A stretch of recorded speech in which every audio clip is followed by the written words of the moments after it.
ಮಾನಸಿಕ ಸಾಮಾಜಿಕ ಪುನರ್ವಸತಿ ಕೇಂದ್ರಕ್ಕೆ ಚಿಕಿತ್ಸೆಗೆಂದು ದಾಖಲಾಗಿದ್ದ ಯುವತಿ ಅನುಮಾನಾಸ್ಪದವಾಗಿ ಮೃತಪಟ್ಟಿರುವ ಘಟನೆ ಶಿವಮೊಗ್ಗದಲ್ಲಿ ನಡೆದಿದೆ.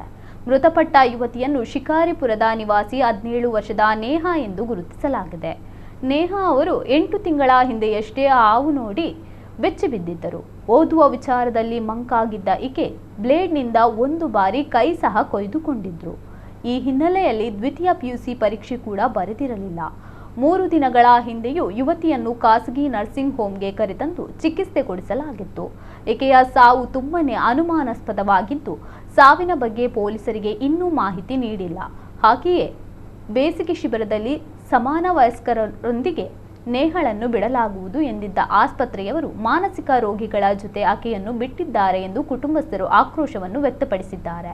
ಇದರ ಜೊತೆಗೆ ಪುನರ್ವಸತಿ ಕೇಂದ್ರದ ಕೊಠಡಿಯಲ್ಲಿಯೇ ನೇಹಾ ವೇನ್ನಲ್ಲಿ ನೇಣು ಬಿಗಿದುಕೊಂಡು ಆತ್ಮಹತ್ಯೆ ಮಾಡಿಕೊಂಡಿರುವುದಾಗಿ ಗಂಭೀರ ಆರೋಪ ಮಾಡಿದ್ದಾರೆ.